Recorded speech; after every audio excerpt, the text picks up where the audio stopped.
Among the many shonen, Kimetsu no Yaiba stands out in its portrayal of its main character Tanjiro as a strong yet empathetic soul, sensitive to the suffering of not only his friends, allies, and strangers, but also his enemies. It doesn't bring Tanjiro joy to destroy the monsters he encounters, and unlike the famous Talk no Jutsu of Naruto, these are kind of impossible to communicate with to de-escalate the situation. However, this doesn't stop Tanjiro from empathizing and even asking for their forgiveness in the next life, despite all the horrible things they've done. It's this aspect of personality that creates a person to relate to, rather than just a character to follow. And I'm glad that Kimetsu no Yaiba decided to take its time to showcase this. Because that's all you gotta do to make me interested in an anime.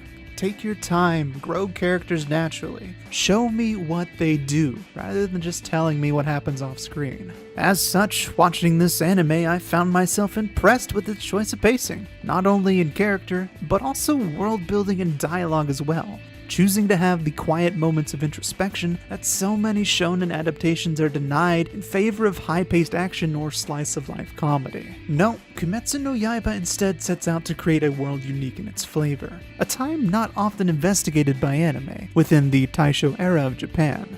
Stuck between the past and just beginning to jog toward the future, power lines exist alongside countryside farms and traditional-looking towns, and it's perhaps this moment of change in Japan's history and society that Kimetsu no Yaiba chooses to set itself in to create a massive change in the way demons and humans exist in the world. Ghoulish demons who feed on humanity and propagate through the head of their misbegotten society are equal parts cautionary tale of misbehavior and a cataclysmic threat upon which the Demon Slayer Corps sets itself as a blade against the darkness. Yet when Tanjiro's sister becomes a demon, only her strong will and Tanjiro's own belief in her humanity keeps her sane enough to exist as an unblooded demon, a new form of life that offers both the chance for reconciliation or destruction of the entire demonic society. Though Tanjiro's ultimate goal is to kill the demon responsible for his sister's transformation, and he soon meets this enemy, life is more complicated than just the black and white Tanjiro wants to see in this specific entity.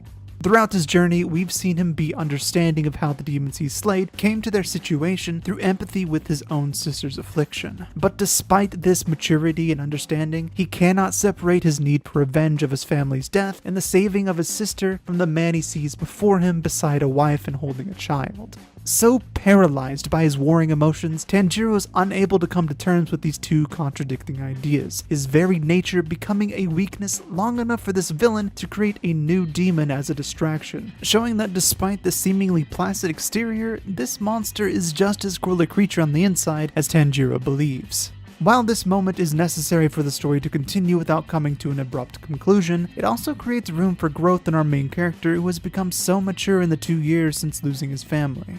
Despite showcasing this maturity when responding to the unkind words of an emotionally wounded man who just lost his fiancée, or with the demons unconnected to his family, this immediate cracking of that exterior shows us that Tanjiro still has much more growing to do. Until he has the ability to treat his ultimate enemy as he treats all of his others, with steeled resolve yet empathy in his heart, he will not be able to defeat Muzan Kibutsuji.